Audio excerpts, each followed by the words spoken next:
Yeah, I got it.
Thing is, until you can erase 3 Februaries, shut up. Bang! Quality over quantity. LeBron has beaten some of the best competition in NBA history. He's the GOAT emoji. I will not cuss. I will not cuss. I will not swear. I will not swear. Where sports is the base, life and fun are the results. This is the Brian Snow Show.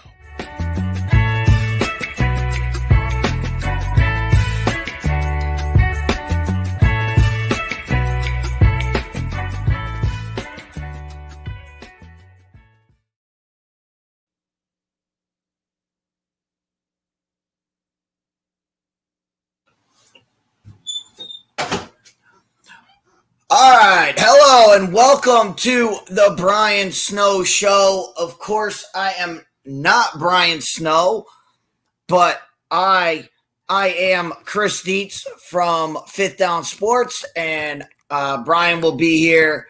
I'm just coming in out of the bullpen to pinch hit for Brian for a little bit.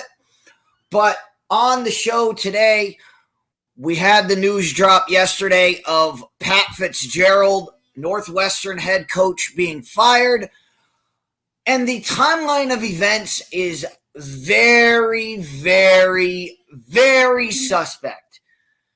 And, of course, Snowman, being a big Northwestern guy, reacted yesterday, as most Northwestern fans should have reacted, and how the media portrayed this event to make Northwestern fans react, to make the lay person react. However, what we're going to do on the show today is we're going to give you the timeline and play-by-play with JJ in the comments with us. Thank you for coming along. If you have comments as I go through this, if you have comments, put them in the comments section. We will we will address this entire scenario. As you know, I love college football. As you know, no one follows college football more than the Fifth Down Show. So if you want to get your fill of college football, you want to get the right college football news, by all means, subscribe, link, all of that stuff. All of that stuff, and as Linda just did, thank you, Linda. Pop in, check out the hit the like button. David 3000 is in with us. Look, so this scenario broke down. It started with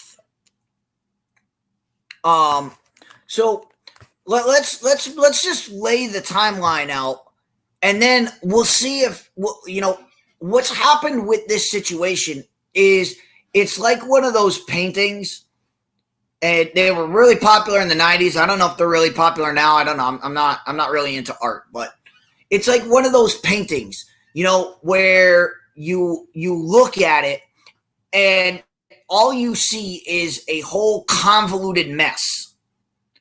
But the more you focus on certain areas of the painting, you start to see the entire picture. And that's what's happening with this story, is the more you focus on it, the more you see the painting underneath that has really been, that is really being pushed.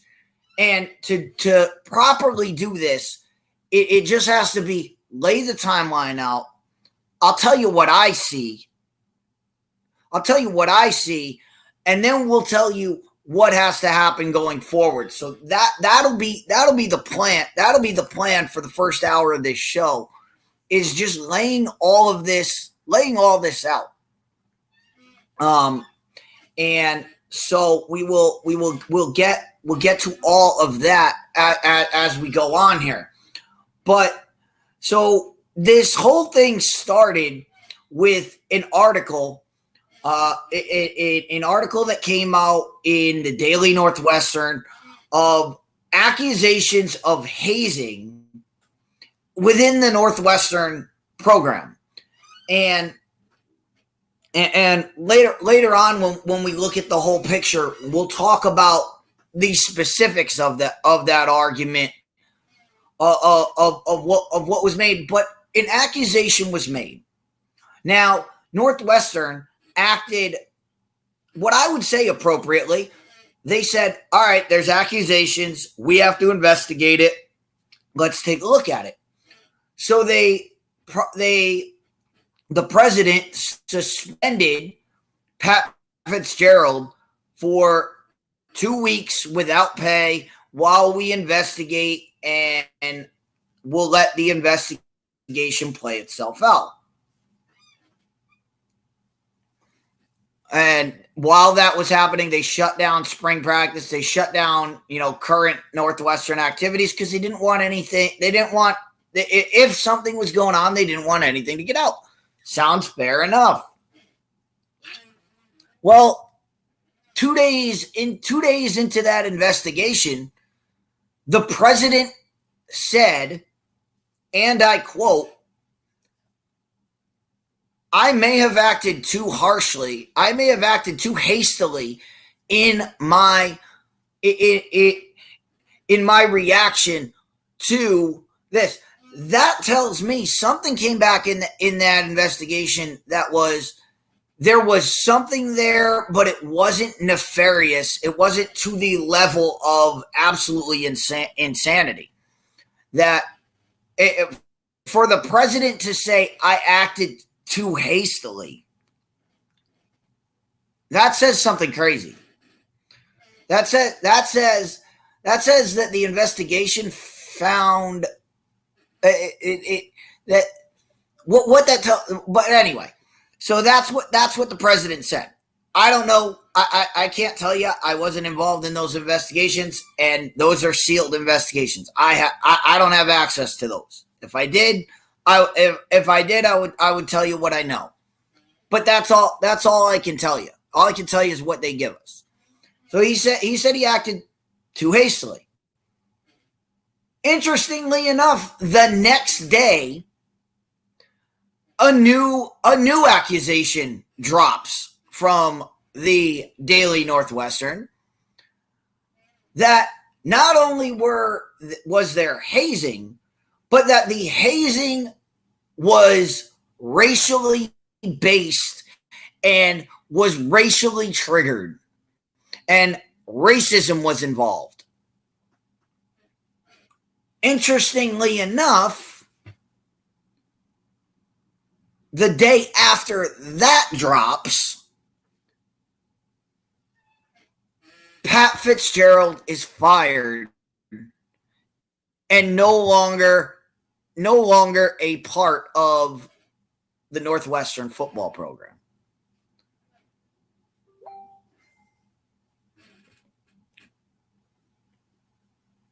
Now, let's just pump the timeline here. Hazing accusations, investigation triggered. President says there may not be any there. Racism accusations come out. Racism accusation comes out, immediate removal from the program.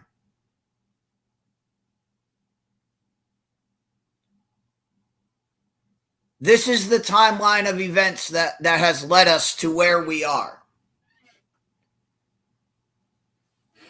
Now, I need to, that's from Jamie. That's fine. All right. So following that timeline is extremely telling to what the president was thinking. And we met, I know Brian does breaks and during his show and does these. So I'm trying to fit this in with breaks. I don't know if anybody's behind it. If anybody's behind the scenes, we might just flash to commercial at some point. I cannot control the I can't control it from this element of Snowman because I'm just pinch hitting. I'm not in the command center. But that's what I want to set. I want everybody to be clear. I want everybody to be clear on the timeline before we make this. Before I jump into the deep end on this. But to be clear on the timeline, you have hazing, 2-week suspension, maybe acted hastily, racism accusation, immediate removal. Now, I see there's people in the chat. Does everybody follow the timeline, and does everybody see the problem with? Does anybody see the problem with this time? Does anybody see the problem that's been created here? Because the problem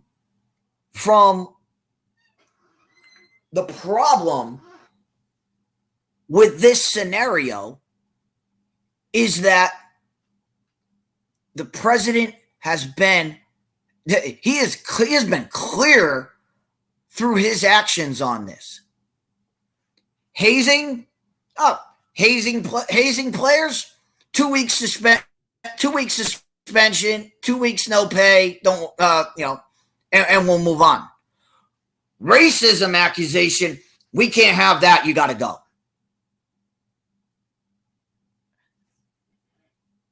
None of these have been nothing has been substantiated, but they don't even want it. They don't even want to have that conversation. They don't even want to have the conversation. They don't even want to allow the conversation to come out about what is happening within their program. And if it's just hazing, if it's just kids being treated poorly and being treated the way they are, if that's the case, that's fine. That's fine. Don't worry about it.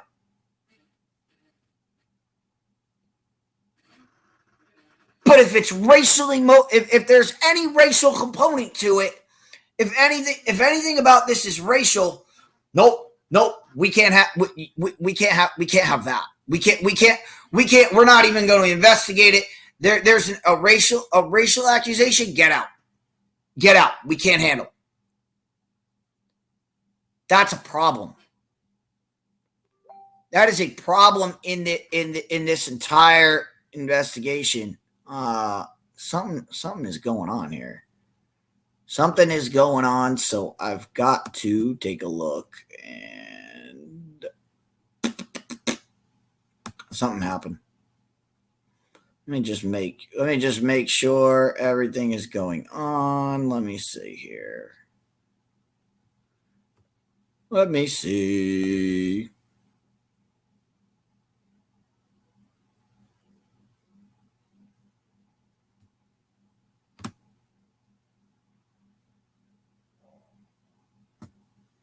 Okay. That has nothing to do with it. That has nothing to do with me. All right. So, Victor, what's up? David, I see your question. I'll get to your question. I'll get to your question later on because we have to deal with this. We have to deal with this. We have to deal with this Pat Fitzgerald situation because you see how it progressed. It progressed from hazing. Oh, hazing the kids is okay. But a racial accusation is not treated in the same light. Is not given the same light. Now, here's my thoughts on this scenario. My thoughts on this scenario are, and you probably have heard this quote before. You've probably seen the movie. Just because it was in a bad movie doesn't mean it's not a good quote. Okay, so but it works here. If you take this scenario, with this scenario, there is no room for ambiguity. You have to be 100%.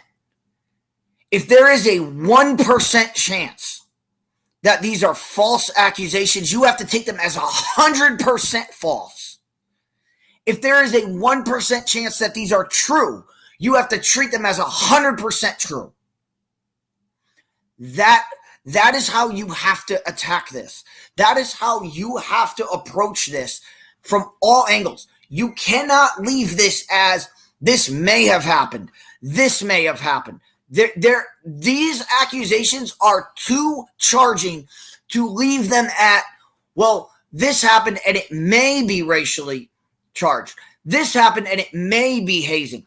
No, these accusations are too problematic to be left in the realm of may or may not. It is either they happened or they didn't. And the only people who know that are the people in the locker room.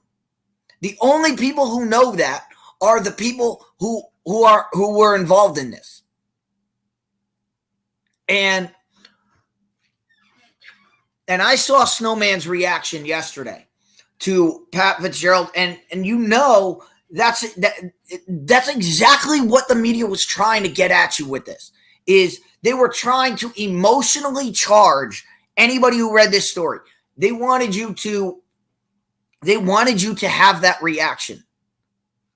The proper reaction is to remove emotion from this scenario.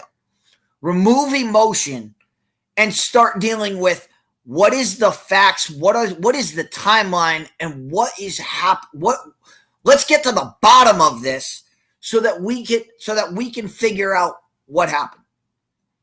Now, Pat Fitzgerald properly has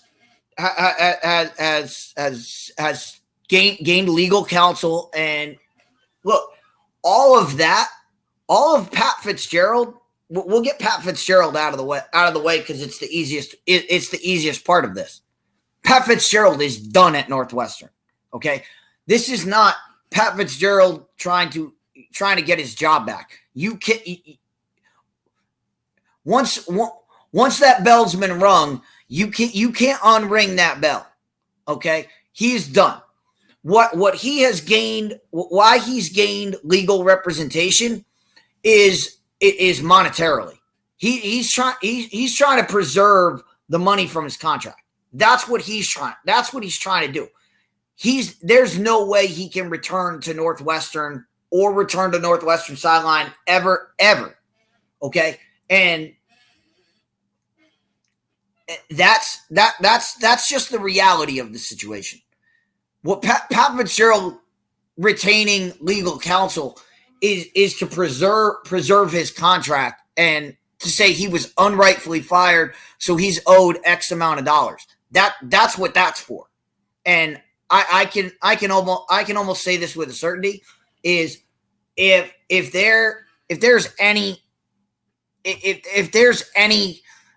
evidence that they can show that Pat Fitzgerald had no knowledge of this situation until it was reported, and there was no investigation done into his firing, then his legal counsel, Northwestern's going to settle this. They're going to settle this. Pat Fitzgerald's going to get some money, and we're never going to hear that. We're never going to hear this ever again. That's what's going to happen. That's what. So when people say Pat Fitzgerald has a lawyer and he's fighting this, that has nothing to do with his coaching. His coaching, he can never return to that sideline because if I'm Pat Fitzgerald, I would never trust that president ever again. Because if Pat Fitzgerald, if they came back and said, "Oh, Pat, we investigated and we found nothing," I would say, "You put me through the ringer for this. I'm out of here. Get me away from this program." Any kid you walk into any room and say, "I'm Pat Fitzgerald, I'm head coach of Northwestern." The minute they Google you, this is what's gonna pop up, and no parent in their right mind is gonna send their kid to be under your tutelage. So there's nothing there. His ties with Northwestern are severed, and they're done. That bridge is burnt. So I'm not worried about Pat Fitzgerald. Now we can talk about all. You talk about the guy at Ole Miss a few years ago that had some of the worst recruiting violations of all time. Worst recruiting violations of all time, was dismissed and left, and basically everybody said, "Oh, he'll never coach again." 2 years later, he pops up in Liberty. He's coaching Liberty, and Liberty starts doing well. Well, guess where he's back? He's back in the SEC. So is this the end of Pat Fitzgerald's career? Absolutely not. Pat Fitzgerald will have to take this on the chin, and we'll have to go do some other things. Maybe do some television work for a year. Maybe go do some assistant coaching somewhere. Maybe land an FCS or a Division II, Division III job. Work his way back, and there's redemption there. There's redemption's available. Redemption is possible for Pat Fitzgerald if he wants it. I don't care. I don't know Pat Fitzgerald. I'm not friends with Pat Fitzgerald. All I know is he played at Northwestern. He stayed at Northwestern when he could have gone to so many other places, and they did him like this. They did him like this. Why? Because he had a 1-11 season last year. I guarantee you, Pat Fitzgerald is coming off if he was coming off a Big Ten championship berth, a Big Ten West championship, where they played in a championship game, I guarantee you none of this is going on. But that's neither here nor there. What we're dealing with is the bigger picture here. And the bigger picture was given to you by the president, that racism accusations trump hazing accusations, which to me is the big. It is. Remember, I talked about that painting. I talked about seeing the bigger picture. That's the bigger picture. The bigger picture is the people, the higher ups at these universities. You think they care about the kids? You think they care about the kids? They didn't give a damn. They didn't give a damn about hazing until there was a racial component to it, until it was racially charged. Once there was a racial accusation, it was immediate, had to go situation. That's not that. That is the complete wrong way to look at this. They should have shut this thing down from the beginning, from the jump, and said, no matter what comes out, we are going to investigate this fully, and we are going to present our investigation no matter what comes out. No matter what comes out of that investigation, we are going to present it, and we are going to act accordingly based on our investigation. That's what they should have done. That's what they should have done from the jump of this. But because they tried to finagle it and they tried to mess with this, and it just got murkier and murkier and murkier. And the murkier it gets, the more there is to this story. And that's what I have a problem with. I have a problem with this. This president was spineless. This president was an absolute, just gutless failure.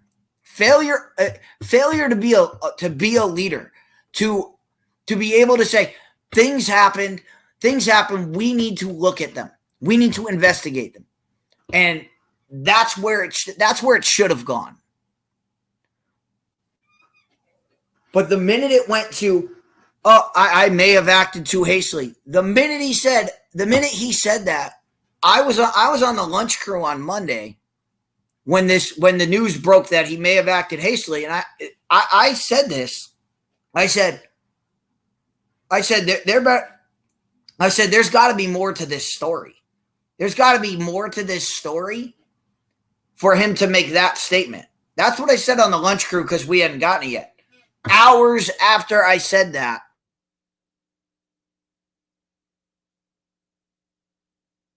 once the racism card got, once that card got thrown, Northwestern's hands were tied. Their hands were tied because they did not have the I don't know the proper way to put this, so I'm just going to put it the way my old high school coach used to put it. The intestinal fortitude.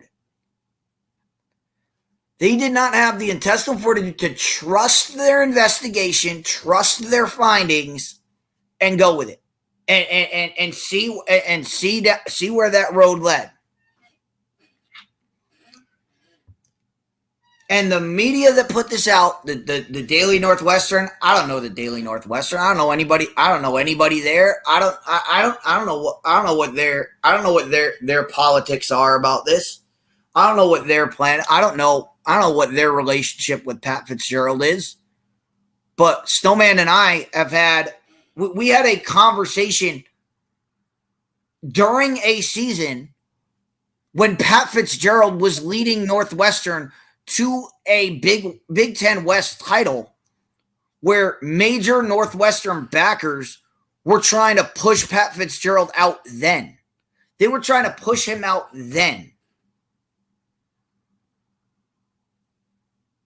So, and magically they went on to win the division, play Ohio State in a championship game. They went on to that, and you heard all of that chatter just kind of died off. However, that sentiment was still there. That was still burning. Now, whether Daily Northwestern, whether they were part of that, I don't know. All I know is it was coming from a lot of Northwestern people that Pat Fitzgerald should be removed. And Snowman and I had this conversation. We had this conversation on Snowman in the Morning multiple times of Pat Fitzgerald's job being in jeopardy, and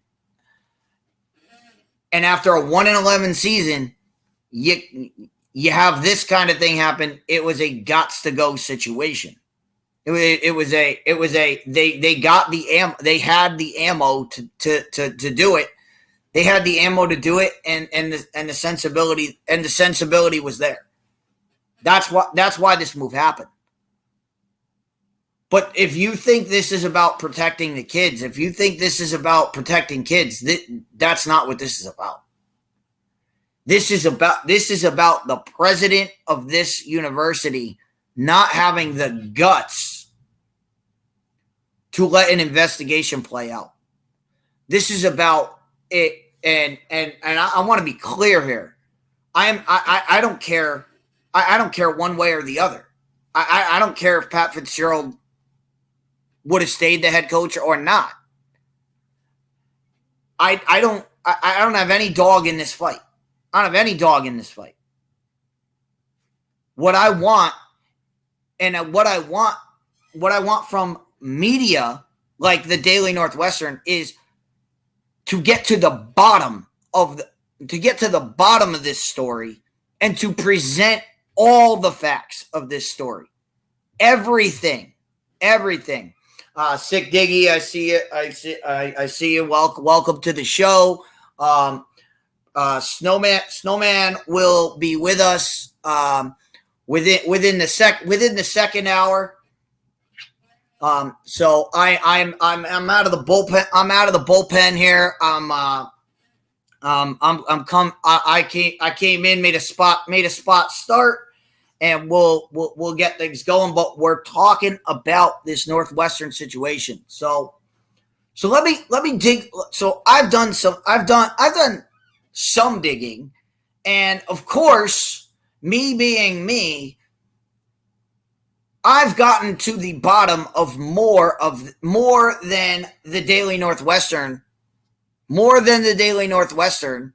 has done, which is shocking to me. If you're going to make these, if you're the Daily Northwestern and you're going to make these accusations, again, you need to be 100%. You need to be 100% before you made those accusations. You should have been 100%. You should have acted. If there was a 1% chance that they were false, you need to flesh that out. If there was a 1% chance that they are true, you need to find out if they're true. You need to act. You need to act accordingly. And they did not. Because they did not vet any of this. Because from what I have learned from my investigation of looking at this for the couple hours that I had between work, between jumping on here with Snowman, in just that time, I was able to find articles and reports of current Northwestern players that have said the accuser, they have literally said the accuser stated, and I quote, "I'm coming for Pat Fitzgerald's job." So the players know who made these. The players know who made these comments. The players know who it was, and they know it was somebody who had a vendetta against Pat Fitzgerald. And the timeline says that. The timeline shows that. They came out, they said, "Oh, we're gonna throw the hazing thing out there." They threw it out there. They threw that, it's like fishing. You throw the line out there. You start reeling it in a little bit. You reel it in a little bit, you realize, it's they realized, it's just, the hazing was just a boot. Just a boot on the end of the hook. Let's get that off. All right, now let's cast it farther with since our first reel didn't bring anything in, let's throw the big bait in, and let's throw the racism hook in. Now, from what I have read, the racial accusations come from a player who I you know, I don't want to put you know, I don't want to put dispersions on the accuser, okay? But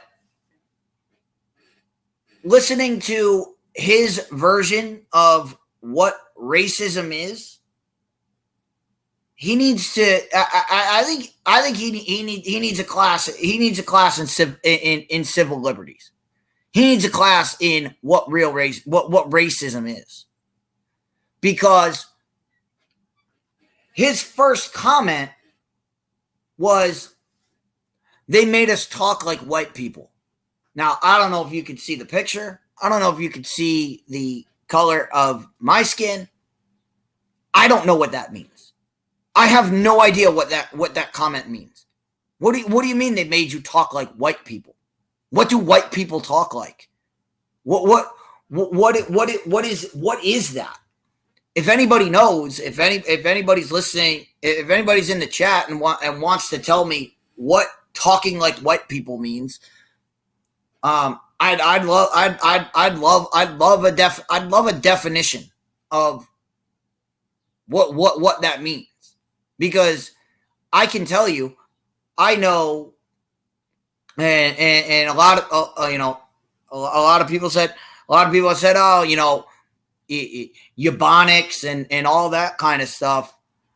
I know white people that talk. I know white people that talk like that. I know black people that speak absolutely perfectly. You would think that they were a rogue scholar the way that they talk. So I don't know what talk like white people means. I have no idea. I have no idea what that means. So that's one of the charges that there was racism in the program, that they made so they made you use proper language at a collegiate university. They made you they wanted you to speak proper English. Huh. At a collegiate university. Now, the question would be, so the question you have to ask from that is, did they make everybody talk like this? Did they reprimand people for this? Did they reprimand only the minority players? Or did they reprimand everyone? Were any white players reprimanded for this? That's the crux of the issue. That's where you get into racial bias. Racial bias is in, if they did it to one, they have to do it to the other. Now, the other thing he said is they made people. I guess they made people cut their hair. They made people have a certain hairstyle. Now, again, having a policy like that is not racial.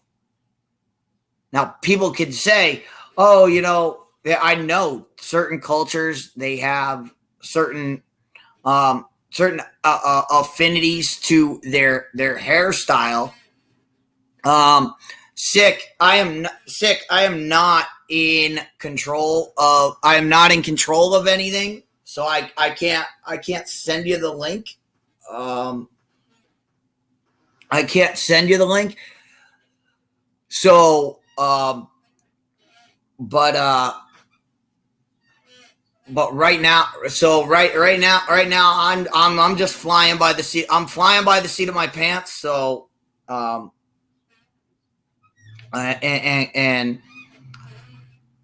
but anyway, so again, the question is, was there a racial component? Was there a racial component to this? Did they just make the black players cut their dreads? Did they make white people did they make white players conform to this policy? Was this a policy that was given to every player, or was it just certain players? That certain players had to cut their hair, had to cut. That's what we need to know. That's what we need to know. And if they want to sit there and say, "Oh, you can't have this kind of policy," I point to one of the most prominent professional organizations, the New York Yankees. The New York Yankees have a hair, have a hair and have a facial hair and a policy. They have had a policy. George Steinbrenner put it in. He instituted it that all players have to conform to a certain standard. Wade Boggs had to shave his beard. Johnny Damon had to cut his hair. It was across the board. They did not care. They did not care. They said, we have this policy. If you're going to play for the Yankees, you're going to do this. Jason Giambi had to cut his goatee when he went from Oakland to the Yankees. Why? Because the Yankees don't allow facial hair.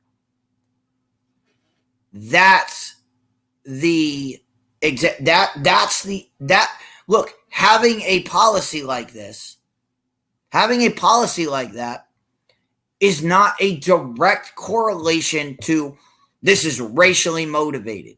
Now, it may be for you, it may be, I understand the fact that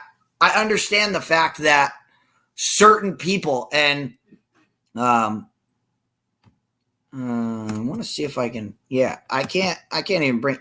I can't even show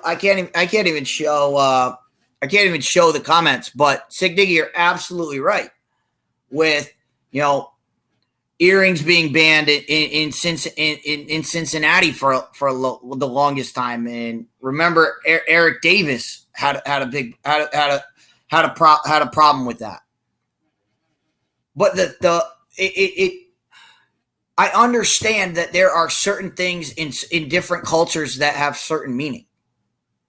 And at that point, you have to ask the question of, was this applied to everybody or was it just applied to certain? All right. And this is why if you throw these things out there, you have to, like I said, you have to have all of the facts behind you. You have to say, this person was allowed to do this. This person was not. Then we can make the racial correlation. But if it was a blanket policy that everybody had to follow, that's not racism. That's a policy. And if you have a problem with it, guess who you need to talk to?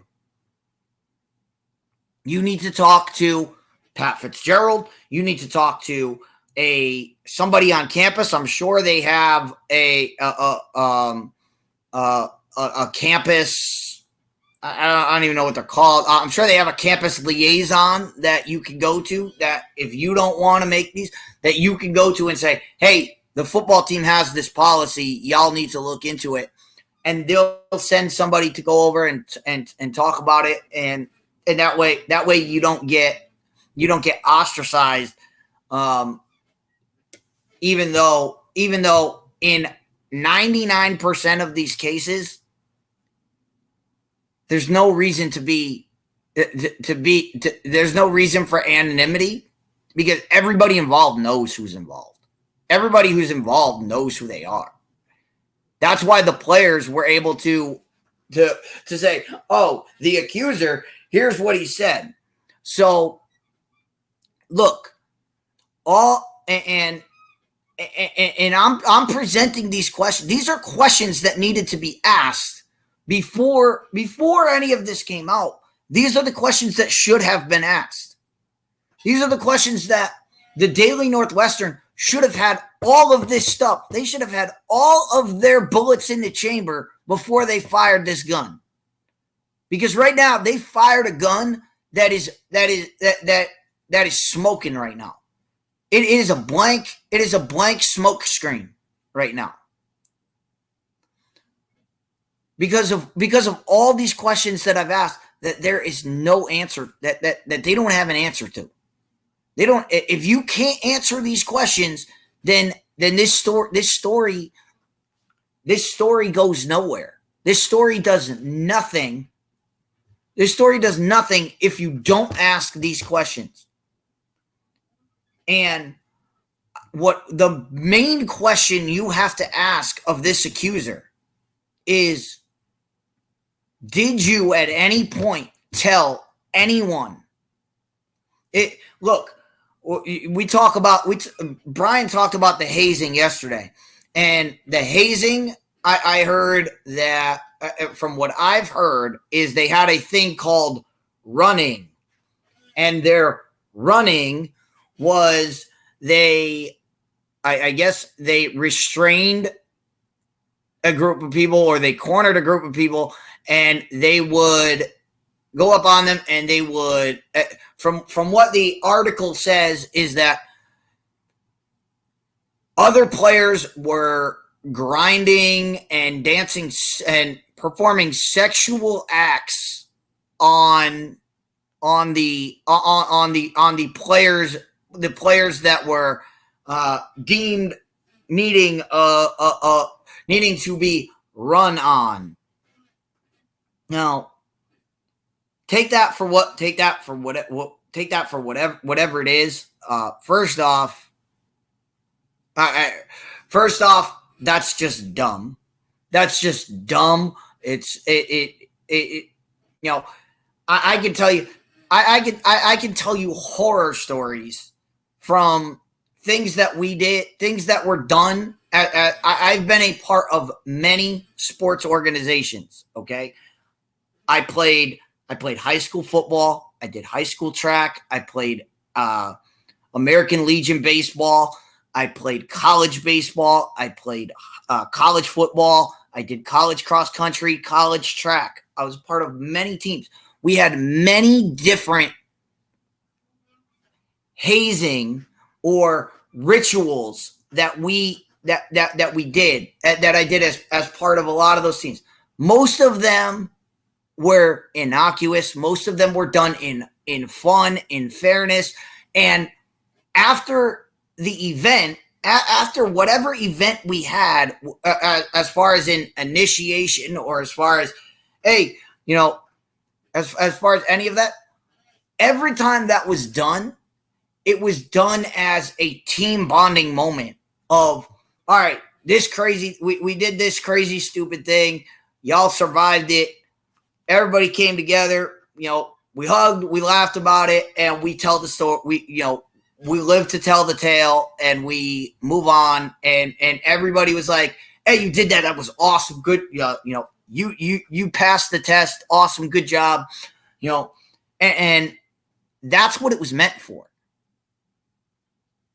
Hazing is not meant for, hazing is not meant for, we're going to degrade you and make you feel like you're less of a person. It's supposed to be something that, hey, everybody went through this as a freshman. Everybody went through some embarrassing moment. We live, we laugh about it, and we move on, and we become better as a team. That's what it's meant for. This doesn't feel like hazing to me. This feels like this was something that was just absolutely stupid. It just seems like it was stupid. It seems like it was divisive. It seems like it was the exact opposite of what you were trying to get across. So that's so as far as the hazing goes, that's where I have an issue. Now, the question I have to the accuser, and the question that is not asked in any, that has not been brought up in any of these articles, that has not been brought up by any of the media members talking about this, is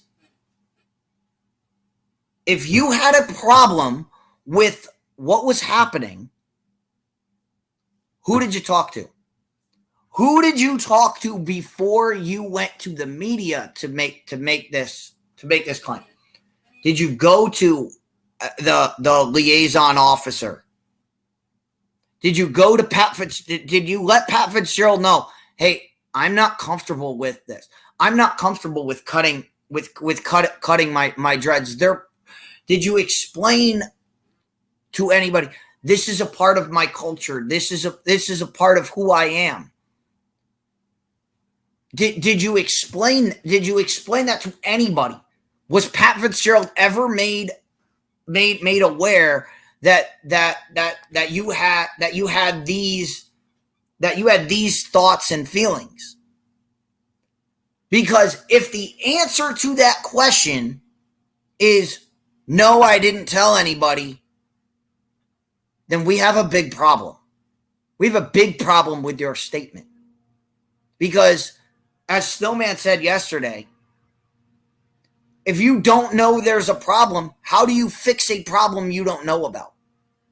Now, that being said, that's a question you have to have of the accuser is, who did you tell? When did you tell them? And what happened after you told them? Because that's the timeline that will tell us everything. And as far as Pat to get back to Pat Fitzgerald here for a minute, Pat Fitzgerald, the answer of I didn't know is not acceptable. Not acceptable. You are the head coach.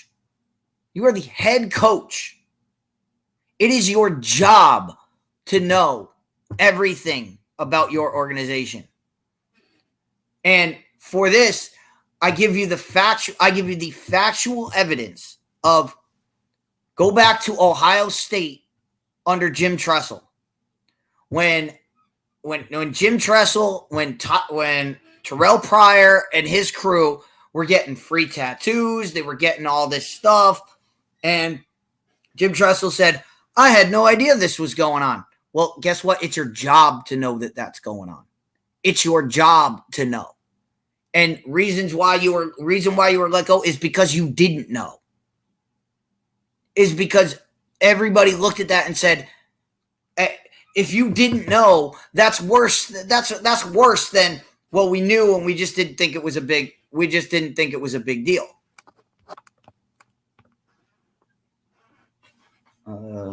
What is happening right now? Why is that happening? Okay. Whatever. I don't care. We'll figure it out. All right. So that's this scenario. That's where we're at right now. Where we're at right now is as I try to finish up this first hour, and I know it's been a long time. It's been a long time going. Look, I have nothing. Again, I don't have control over any of this stuff. I don't have control over the banners. I don't have control over anything. I'm just mainly here in the seat, keeping it warm for Snowman, and we'll wait till Snowman comes in, and again, David, I have no control over. I can't bring anybody in. I can't send anything out. And yeah, to address something that Snowman said yesterday, and to address the comment Sick Diggy just had. Look, as far as the Northwestern program, this is it. Look, in comparison to scandals we've seen before, this is. Snowman said this could be the death penalty. That's Snowman's emotional reaction. This is nowhere even close to the level of the Sandusky event in Penn State. Nowhere near. In that, you had actual victims being assaulted on campus. That if that didn't get if that wasn't a death penalty, the NCAA, look, the NCAA is a joke organization anyway. They basically do whatever they want, but this isn't even flying on their radar. They don't even care about. I guarantee you, they don't even care about this. Now, as far as it being a death, I mean, when you talk about a death penalty, you're talking about SMU. The NCAA has already said they're never going to give a death penalty ever again because of what it did, the devastation it did to the SMU program, and so that's never going to happen. So that's not going to happen. All right, the death penalty is not coming from this. The main thing about this is we need to get to the bottom of what is going on here.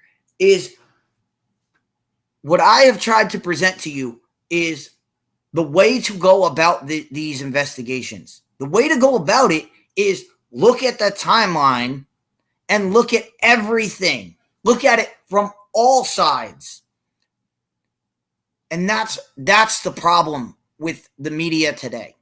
That is the problem with trying to get to the bottom of any of these scenarios, is that they look at it from one angle. They're going to give you one angle, and they're going to bang on that angle till the end of time.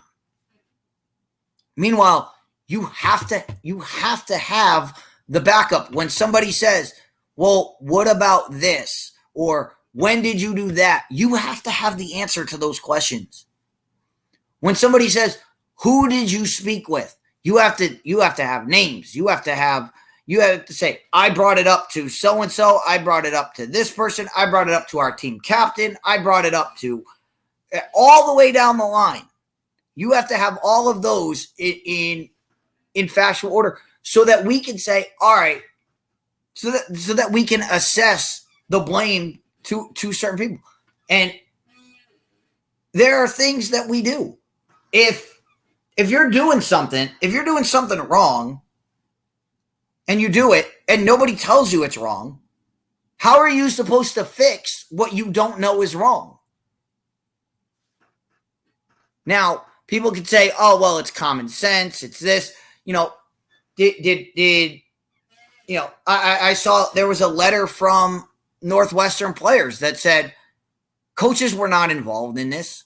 This was not done on site. Yes, it was done on facility, but it was done after hours. It was done when coaches were not present. Coaches did not know what was going on. Now, they might, and you can do that,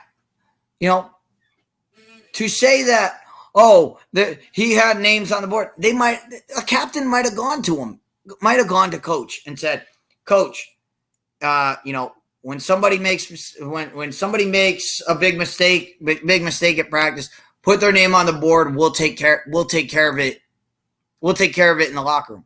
That might have been their culture. And Pat Fitzgerald might have said, all right, they're going to handle it. I'll trust them to handle it. Now, he should have. Now, if that was the case, Pat Fitzgerald should have asked, well, how are you going to take care of it? How are you going to take care of it? And what are you going to do? And when they said, well, we're going to restrain them and have our and have certain kids grind on them and dance sexually, that Pat Fitzgerald should have looked them in the face and said, that's the dumbest idea I've ever heard. You guys are idiots. Don't do that. But there's no correlation. There's no record that any of that ever took place. There's no record that those conversations were ever said to Pat Fitzgerald, that Pat Fitzgerald was aware of that going on. So that's the situation. That's the situation. And the thing that bugs me is, you get all these righteous people now, all these righteous individuals that are out there saying that are out there that are oh my God, hazing is such a bad, hazing is intolerable at any level, any kind of hazing, anything. Shut up. All right. There's hazing and then there's this. Hazing, this is not hazing. This is what was happening was sexual assault. That's what was happening. There's a difference between that and between a hazing ritual of, I'll give you one of ours. One of ours that we had at the cross country team. You had to dress up. You had to, for our Halloween party, you had to come up. You had to dress up, and seniors, we made the theme, and freshmen had to dress up according to that theme. That's it. That was our hazing ritual. Was make you design your costume, but you have to come in costume, and if you didn't, you were pretty much ridiculed and you were pretty much ostracized from everybody. But most people did, and it didn't matter. We were like, all right, that was our form of hazing. And when everybody did it, we were like, oh, remember when you were this? We lived through it. We had good laughs with it. It brought us together as a team. That's what hazing is supposed to do. In high school, we had to put on for the football team. We had I don't even know if they do these anymore, but we used to have what was called 3-a-days, and we had them back to back 3-a-day practices, and at the last one we had a team dinner, and the hazing ritual for all the sophomores, because obviously in high school sophomores were considered the freshmen, so new members to the varsity program, if you were new to the program, you had to perform a skit, had to perform a certain skit at the dinner in front of everybody, whether it was karaoke, whether it was a performance to certain songs, whether it was a comedy skit. I remember we made Dario because he could do impressions. We made him do impressions of all the coaches. That was his skit. And so yeah, there was a group of guys that had to sing Britney Spears, and they had to act it out, and they had to do that. Now,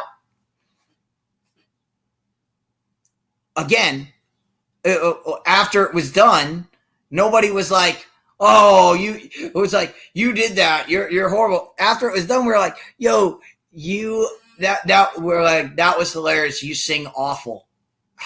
What you just did to Britney was absolutely you destroyed the song. What is wrong with you?" And we came together as a team after it. It was not something that was done like, you had to do this. That was your punishment. It was, all right, you got, yeah, it was punishment when you were going through it. But once you got through it, all right, we're done. I remember during spring practice one year, we had a bunch. If you dropped a pass as a wide receiver, they would dump. After practice, they would dump the water. They would dump the water bucket over you. That was what happened. That's what that yeah. Was it? So if you dropped the pass, you lined up, and they just dumped the bucket over everybody. that was something we did during spring practice. And, after it, we all looked at each other and said, let's not drop any more passes. Like, let's not go through this again. So, and after it, the people who dumped it, they weren't like, you guys did. They were like, hey, they're like, you got through it. We wipe the slate. We wipe the slate clean, and we start again tomorrow. And we're back. Well, you got through it. Now you're riding with it. It was a team bond. It was in the form of team bonding. It was not in the form of we need to put this guy down because he's not fitting into our program. That's not the point. The point is to bring the team together, to give them something. We want to live in this world where there are no consequences. It's a way to make consequences for something you do. Now, if you feel that something is completely out of bounds, there are people that you need to tell. You need to speak up at that moment. You need to tell somebody you trust. I don't like this. I don't like what's going on here. This has gone too far. This has gone too far. And you need to tell the people involved. Like I said, there are always liaison officers. There are always people that you can bring these things to. And that's where the disconnect in this story is. So that's what we got going on. All right, it is 10 after the hour. I am waiting. I'm waiting on to see if Snowman gets in. I think I've banged on. I think I've beaten this horse enough. So let me get back to the chat here, and let me get back to David's comment from before, and it's way back here, and here we go. So David asked, for college football, what do you think is the best team in college football right now? Boston College, UConn, Northeastern, UMass, Maine, Central Connecticut. When you bring up New England, the best team in New England right now, the best team in New England is not on that list. The best team in New England is an FCS program, and it's New Hampshire. New Hampshire at the FCS level is, I believe, the paper I was looking at had them ranked 7th in the FCS coming into the season. They're poised to make the FCS playoff. They usually, when they get in, they usually have a pretty good run. Typically, as a program, they're the best program in New England. University of New Hampshire has a great program. They have a track record. They actually send kids to the NFL mostly. So UNH is a very good program.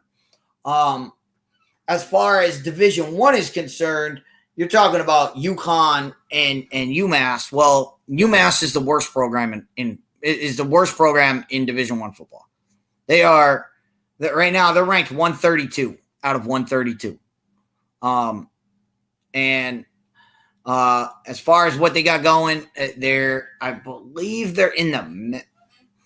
If they're still in the MAC conference, I believe they're still in the MAC conference, and they can't get. They're basement dwellers in the MAC. UConn after some shaky seasons, after some, they got Jim Mora in there. They brought Jim Mora in, and Jim Mora turned him around. UConn went to a bowl game last year. That's where UConn is at. UConn is not at the level of when Dan Orlovsky was here and they were playing in the Fiesta Bowl. That was the heights of UConn football. Where UConn is at now, they made a bowl game last year and it was amazing. And I forget the bowl game that I played in. I think it was in Carolina. I know they played one of the early bowl games in Carolina. I forget which one it was. But that's a great season for UConn. For UConn, making a bowl game is the essential. Now, when you look at the ranking for UConn, I think I just looked it up. I think they were like 103 out of the 132. So when you're talking about New England college football, hey, New England's not a college football place. Boston College, we talk about Boston College. I tend to forget that Boston College is in New England because they play in the ACC, which is, as we know, why they're in the ACC, I have no idea. But no, Boston College, they lost Phil Jurkovec. Phil Jurkovec had an awful season last year. He's transferred, moved on. So Boston College is in a series of transition, and I think it's going to be a bumpy road in the ACC this year. Eagles Uncensored, what's up, brother? So all of that going on. All right, it is almost 5:15. I've been talking for an hour now. I have to send a message to Snowman because unfortunately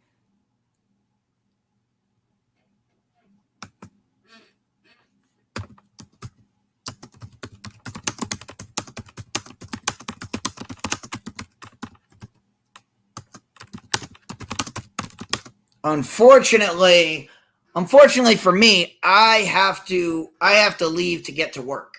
I have to go to my real job tonight.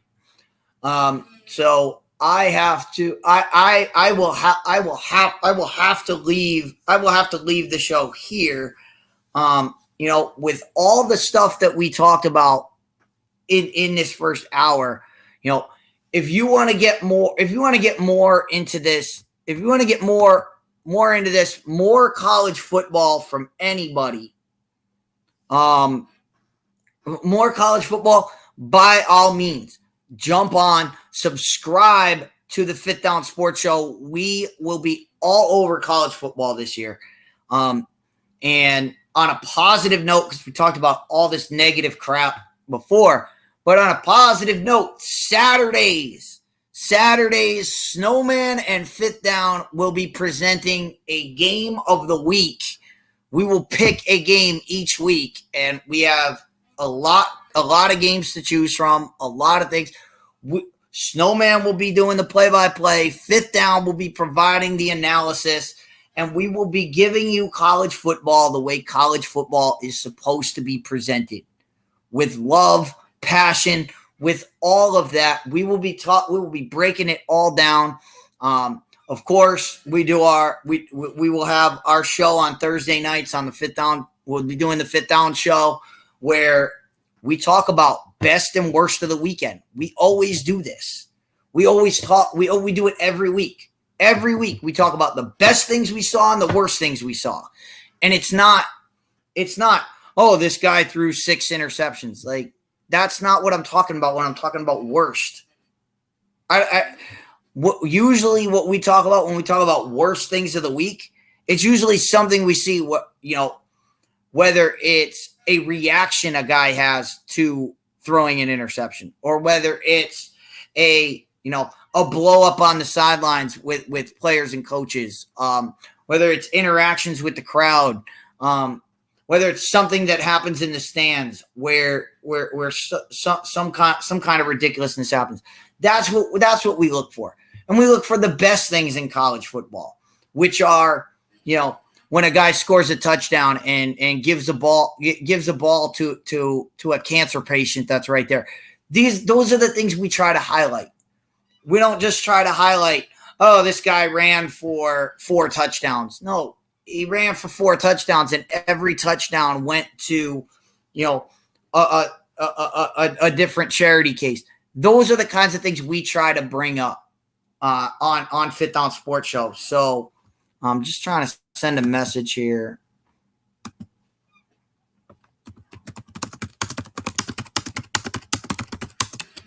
So, because I gotta go to work. I actually have to go. I have to pick up. I have to do a lot of stuff. I have to pick up some lunch something for lunch later on because I jumped on here instead of preparing my lunch for tonight. But I'm okay with that because I can stop by the deli and get something good, and instead of something crappy that I made. So that's okay. We're happy. We're happy to do it. We're thankful to Brian for letting us fill in.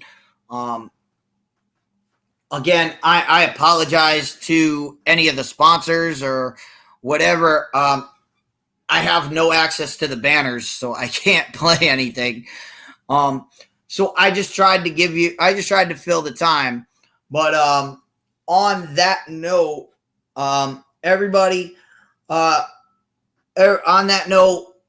totally Dietz tomorrow on Snowman.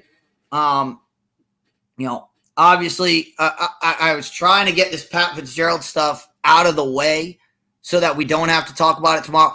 Tomorrow on the show, I will tell you this, and I hope you're listening.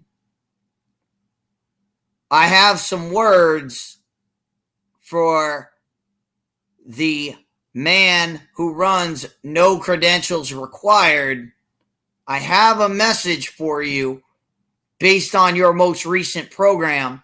So if you haven't caught No Credentials Required, go subscribe to No Credentials Required. Check out the last episode. You might know what's coming. You might know what's coming down your way.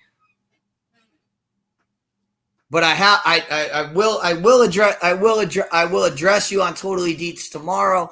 We're going to talk about that. Hopefully we get to talk about Coach Prime. Hopefully we get to talk about some other things with college football as we get closer to the season here. Hopefully I've gotten everything straight on this Pat Fitzgerald situation. Just to close it out, look, I don't care. I don't care about Pat Fitzgerald getting his job back. I want to get to the bottom of this scenario. I want to get this all fleshed out and look, are we going to say, are we going to stop hazing? No, you're never going to stop hazing, bullying, all of that. You're never going to stop it. It's always going to be there. The key is reaction to it. Reaction to this. What's the reaction? If the reaction is outrage and scream about it for a week, well, guess what? Nothing's going to get fixed. The reaction has to be, we need to put policies in place to make sure that this doesn't happen. Now, to make sure that it doesn't get out of control the way it did here. And that's the point that the media misses on. The media wants to use this story to capitalize on whatever agenda they have going on. And I highlighted it before. The agenda was to get to the race card, to throw racism out there, to show, see, it's racism. They wanted to cry racism, but they couldn't do it from the beginning. So they had to soften the blow with the hazing and then come in with the hammer. Snowman, what's happening, man? I never thought of that. I never thought of the 1-2 punch. It was my immediate reaction when the guy said, the president said, "Oh, I may have acted hastily."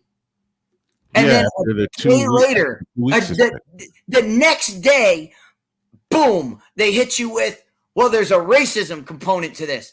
Yeah. The next day after they released that, within hours of that, Pat Fitzgerald gone.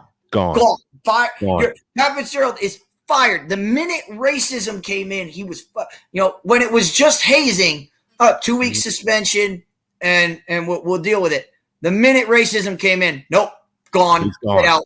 We're not having this. We're not having this discussion anymore. And they brought the evidence of hazing. Why didn't they just stick with the suspension when everything else started coming out? Or lengthen the suspension.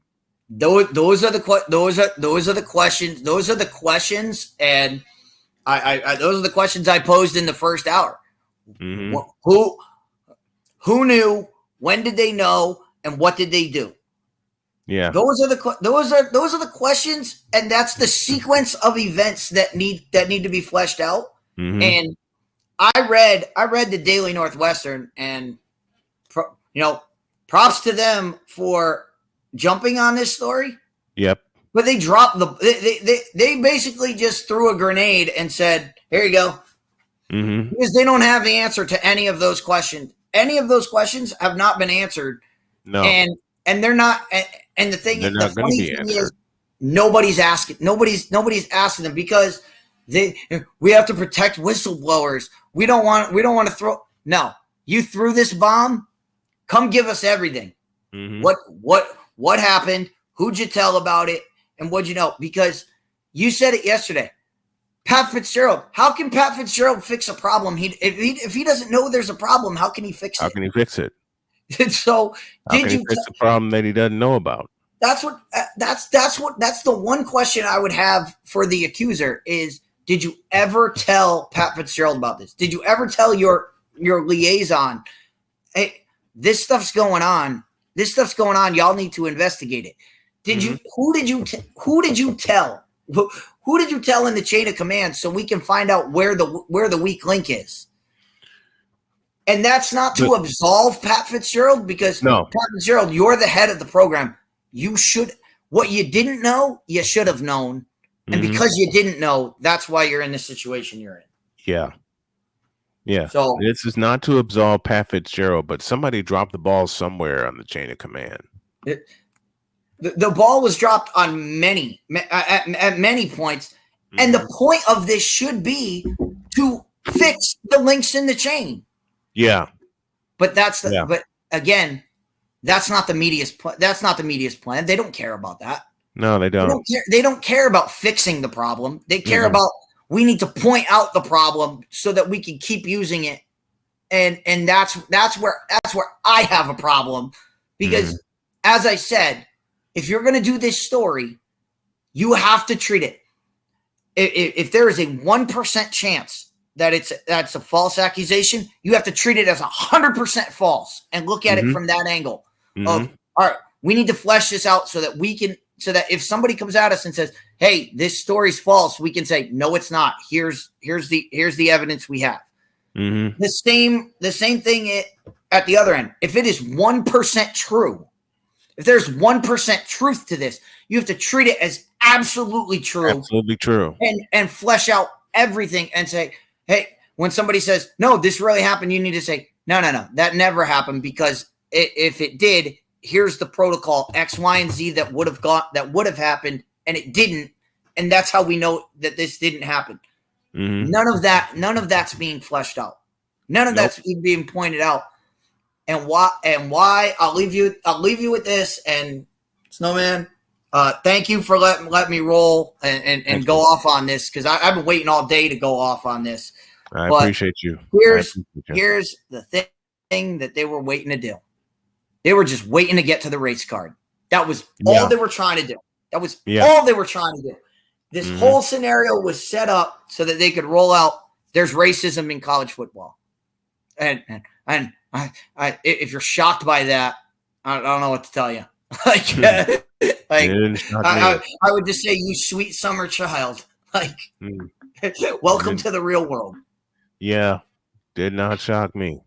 Did not shock me at all. That's Chris Dietz. He pinch hit for me while I had to handle some things. I appreciate you, Dietz, so very much. I appreciate you, my friend. Thank absolutely, man. And totally Dietz Thursday. We'll get into some other stuff tomorrow, because I think I'm done talking about Pat. I'm done talking about Pat Fitzgerald until the next shoe drops. But I'm I don't know what that's going to be, but we'll figure that out. But we'll talk tomorrow. We'll talk tomorrow about plenty of other stuff going on. Yeah, we got plenty of stuff to get to. Thank you. Like I said, no credentials required. I'm coming at you tomorrow. That's the teaser.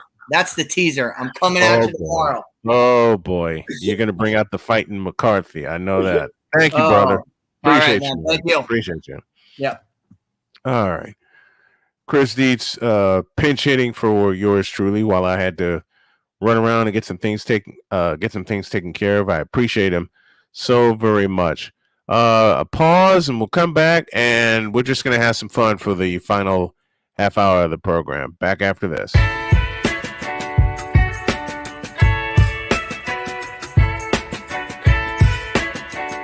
The thing is, until you can erase 3 Februaries, shut up. Where sports is the base, life and fun are the results. This is the Brian Snow Show.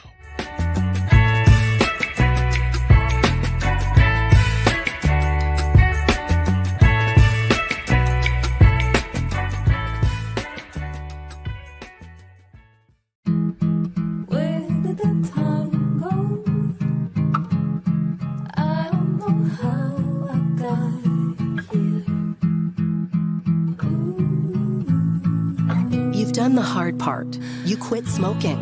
Now do the easy part and get scanned for lung cancer. If you smoked, you may still be at risk, but early detection could save your life. Talk to your doctor and learn more at savedbythescan.org. If you talk, they will hear you. We all want our kids to grow up safe and healthy, so we show them how. And we tell them with honest conversations that let them know what we expect. Not just one time, but every chance we get. That's especially important when it comes to alcohol and other drugs. Kids not only need to know the dangers and how to avoid them, they need to hear it often from you. And when it comes to pain medications, opioids, they need to know that they should never be taken without a prescription and never shared with friends or family. It's dangerous and illegal. So talk with your kids and guide them through the challenges of growing up safe and healthy. Because when you talk, they hear you. For more information about talking with your kids about underage use of alcohol and other drugs, visit underagedrinking.samhsa.gov. So talk, they hear you. You can do it if you try. He was only 58 years old when he passed away. That outcome could have been different. Colorado happens to be one of the worst states for radon levels. It's in our ground and it seeps up. The more you breathe radon, the more chance you have of DNA being hit and the cell mutated. The EPA estimates 22,000 lung cancer deaths a year caused by radon.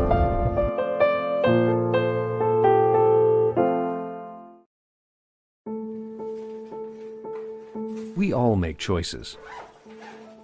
When it comes to alcohol, kids make choices whether to drink or not. Bye, Dad. Bye-bye. Remember, I'm going to Alex's party tonight and sleeping over. Have fun. Hey, have a seat for a second. Remind me about that party again? Alex is just... And adults make choices whether to talk about it. That's true of parents and every other trusted adult in a kid's life. Kids want to know our expectations when it comes to alcohol and other drugs. They want guidance and honest answers to their questions. And it makes a difference when the message is consistent and part of everyday conversations. So talk with your kids and help lead them on a positive path. Because when you talk, they hear you. For more information about talking with your kids about underage use of alcohol and other drugs, visit underagedrinking.samhsa.gov.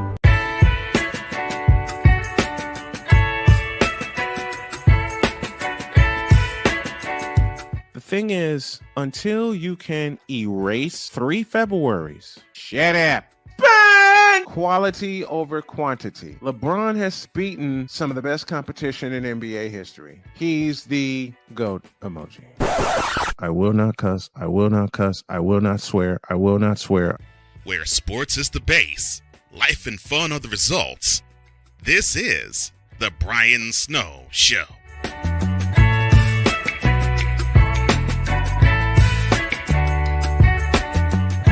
I'm going to ask you a little bit on horseback. Thank you to Chris Dietz for pinch hitting for me while I had to run around and take care of some things. Everything is still not done, but I just want to thank Dietz for doing this for me. Portions of today's show is brought to you by Recruiting Giants. Our mission is to connect exceptional talent with exceptional companies. We strive to provide innovative and tailored staffing solutions to help organizations build successful teams. By leveraging our expertise and extensive network of industry professionals, we aim to drive growth, foster long-term partnerships, and positively impact the success of both our clients and candidates. We are dedicated to delivering exceptional service, exceeding expectations, and becoming the preferred staffing partner for business looking to recruit top talent. For more information, email Mark Zanetto at info@recruitinggiants.com or call 336-587-3659. That's 336-587-3659. Recruiting Giants, where talent meets opportunity. Okay. Netflix has a new docuseries called Quarterback. And it follows Pat Mahomes, Kirk Cousins, and Marcus Mariota. I'm going to repeat that. Pat Mahomes, Kirk Cousins, and Marcus Mariota. Anybody see anything wrong with this picture? Why are you following? Why are you following Marcus Mariota, who didn't even finish the season as the starter?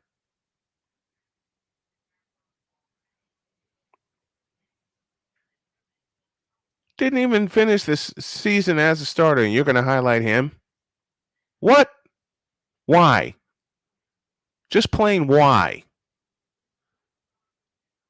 What the hell are y'all thinking? Now I'm anxious to see how they do this because it's produced in conjunction with NFL Films and Omaha Productions, which is Peyton Manning's production company. Manning is listed as an executive producer on the project. In interviews with Netflix, he gave an idea of what viewers can expect. Are they hanging out? Are they playing golf? Are they in the weight room and grinding and watching film and grinding for that next game? Which is the answer, by the way, and not to give it away. There is no golf in the season. Since winning the profile they put on Marcus Mariota, since winning the Heisman Trophy in 2014 and being drafted by the Tennessee Titans with the second overall pick in 2015, Mariota has had an uneven career. In his first season with the Falcons, he posted a 5-8 record, passing for 2,219 yards and 15 touchdowns. Some of the things viewers will see: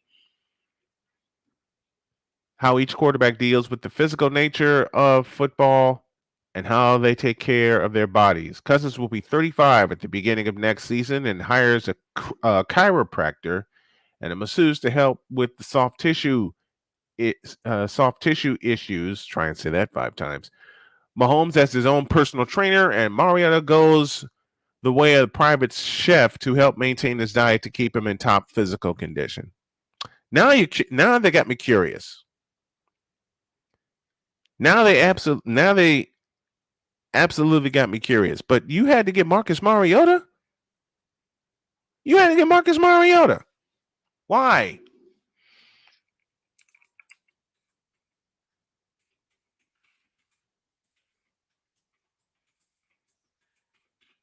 Why did you have to get why Marcus Mariota? You couldn't get Jalen Hurts?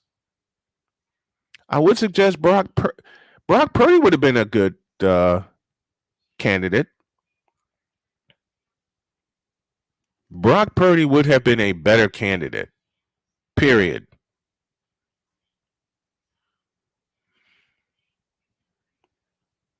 Brock Purdy would have been a much better candidate. I'm sorry.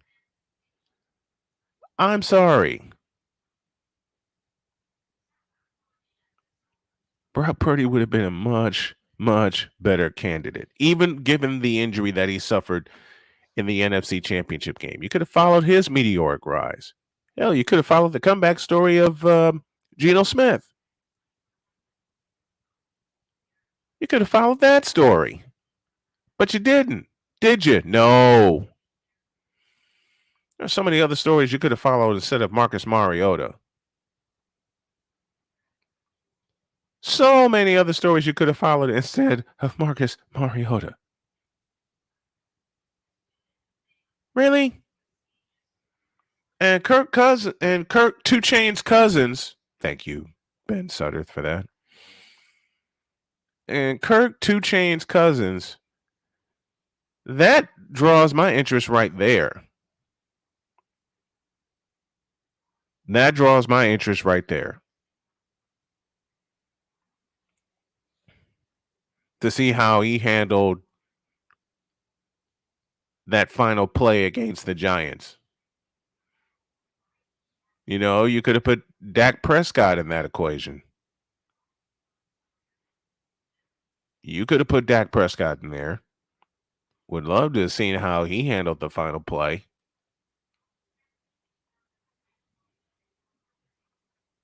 Would have loved to have seen how he would have off the field, I beg your pardon, handled that final play in San Francisco, or Santa Clara to be technical. But Marcus Mariota? Really? Marcus Mariota. Good grief.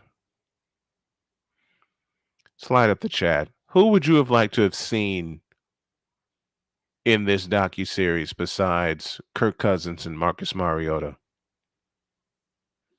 And Sick Diggy, you just posed a great question. Were Josh Allen and Justin Herbert approached for this series? Was Lamar Jackson available?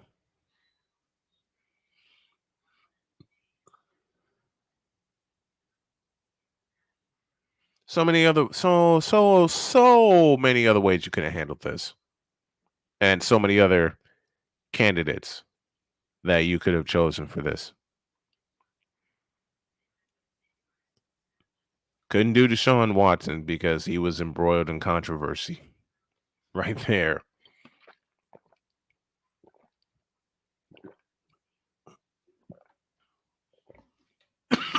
Excuse me.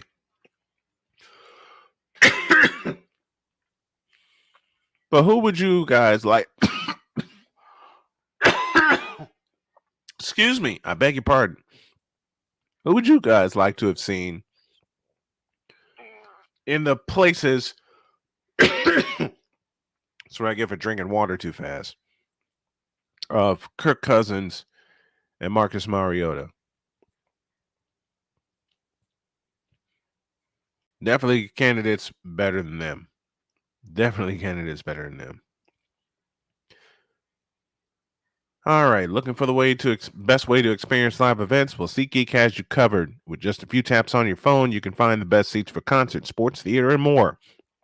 Don't miss out on the unforgettable moments. Excuse me. Download the SeatGeek app today and get ready for an experience like no other. Each ticket is vetted for authenticity and ranked on a 1 to 10 scale. And right now, if you use the code Snowman, you will get $20 off your first purchase. That's only through the power of SeatGeek, where fans can fan. I'll be back.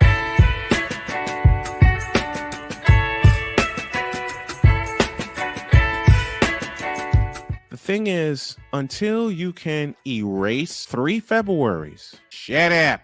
Where sports is the base, life and fun are the results. This is The Brian Snow Show.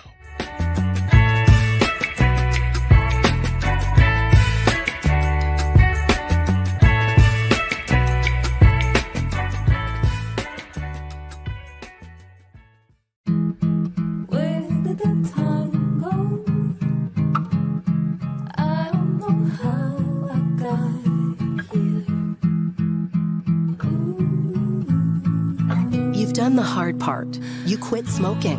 Now do the easy part and get scanned for lung cancer. If you smoked, you may still be at risk, but early detection could save your life. Talk to your doctor and learn more at savedbythescan.org. If you're talking, they will hear you. We all want our kids to grow up safe and healthy, so we show them how. And we tell them with honest conversations that let them know what we expect. Not just one time, but every chance we get. That's especially important when it comes to alcohol and other drugs. Kids not only need to know the dangers and how to avoid them, they need to hear it often from you. And when it comes to pain medications, opioids, they need to know that they should never be taken without a prescription and never shared with friends or family. It's dangerous and illegal. So talk with your kids and guide them through the challenges of growing up safe and healthy. Because when you talk, they hear you. For more information about talking with your kids about underage use of alcohol and other drugs, visit underagedrinking.samhsa.gov. So talk, they hear you. You can do it if you try.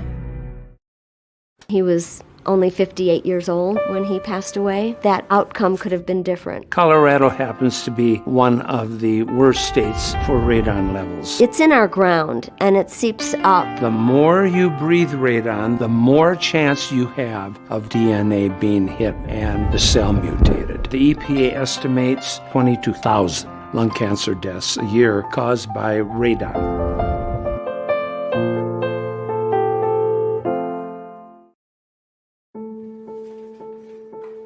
We all make choices.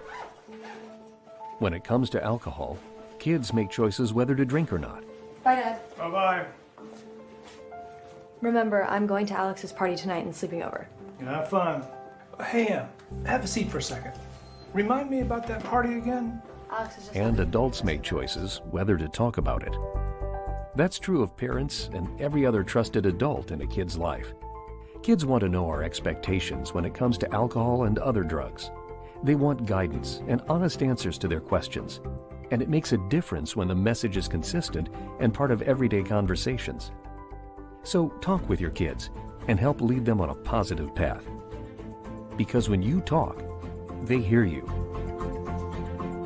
For more information about talking with your kids about underage use of alcohol and other drugs, visit underagedrinking.samhsa.gov. Where sports is the base, life and fun are the results. This is the Brian Snow Show. Down the stretch we come on the Brian Snow Show. And thank you to, once again, to Christy for pinch hitting while I was doing some running around. I got something to do at the top of the hour, so I'm going to close up shop early. It's a very important meeting, but I want to do this. Attention sports fans looking for the ultimate gear and apparel to show your team pride. Look no further than Fanatics, the #1 destination for sports enthusiasts. Visit snowmanmultimediasports.com/fanatics today and shop a wide selection of officially licensed merchandise from your favorite teams, from jerseys to hats to accessories to collectibles. Fanatics has it all. Don't miss out on the chance to elevate your game day experience. Head over to snowmanmultimediasports.com/fanatics today and gear up like a true fan with Fanatics. Officially licensed everything. Now, to close up shop, and I hate to unfortunately do this, we're probably going to do more of it tomorrow. Aaron Rodgers and the Jets, not to be confused with Benny and the Jets, have been chosen to be featured on HBO's Hard Knocks. Why? Why? That's all I got to say. Just why?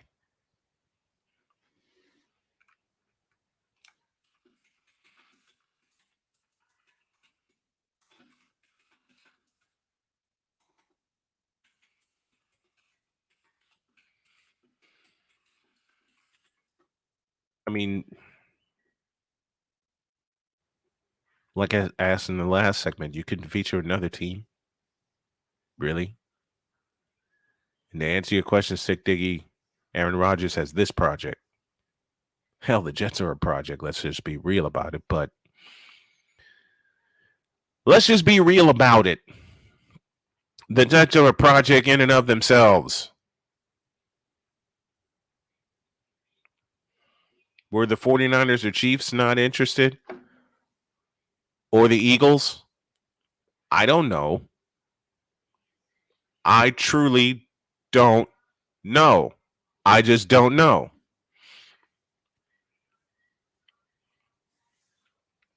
I don't get it. I just don't get it at all. I don't get this thing.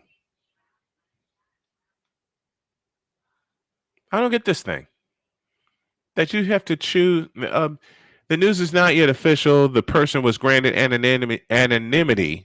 Say that 5 times. HBO had no comment, no premiere date, or viewing schedule has been set. And they'll look at the NFL set to receive the look at the most intriguing training camp with Aaron Rodgers and the New York Jets. HBO Hard Knocks. What the hell are you going to do that for? The Jets were selected from a group abiding by traditional Hard Knocks selection criteria, including the Chicago Bears, the New Orleans Saints, and the Washington Redskins. The Detroit Lions were the team featured in 2022. HBO has also aired an in-season version of the show in recent years. Parts of the Arizona Cardinals season were chronicled last year. I believe one year they chronicled the Indianapolis Colts in season. I want to say that was 2020 when they did that. I want to say it was 2020 when that happened. They're going to follow Aaron Rodgers. HBO Hard Knocks is going to follow Aaron Rodgers and the New York Jets. Why? Just why? For those of you that are watching via YouTube, you saw the thumbnail. Green with no envy. I wouldn't want to be in that situation. Props to Aaron Rodgers' rep or the Jets rep, for that matter, for securing this deal with HBO. True. But still, Aaron Rodgers, I don't know. Let's go to some comments in the Fanatic feedback zone to wrap things up. How about Baker Mayfield, just for the laughs, when we were talking about the Netflix series quarterback? Eagles Uncensored in the house. What's good with you?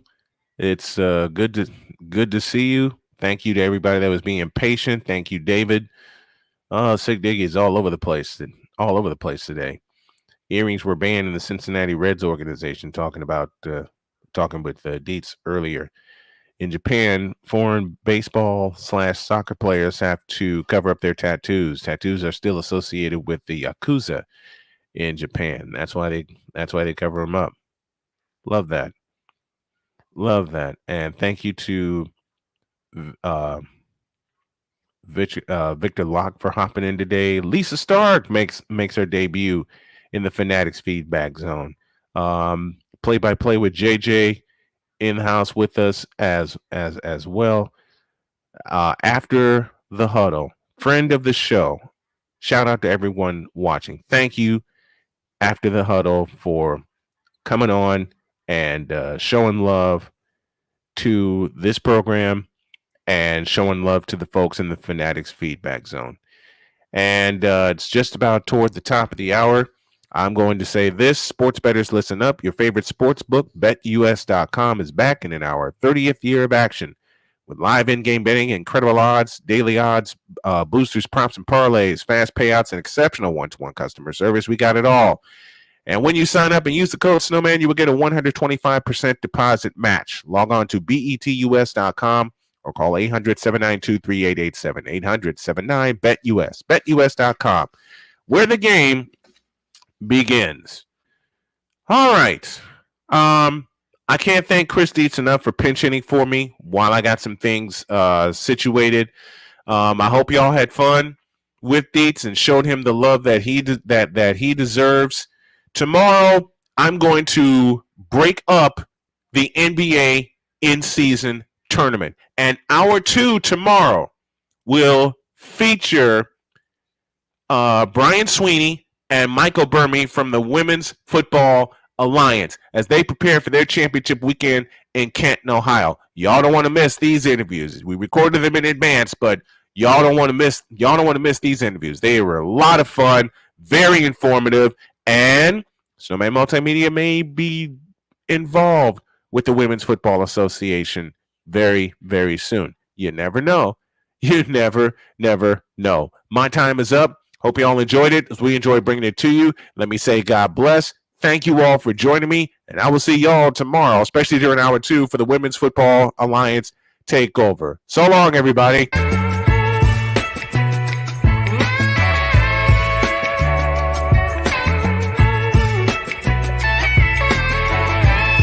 Thank you for tuning into The Brian Snow Show, where sports is the base, life and fun are the results.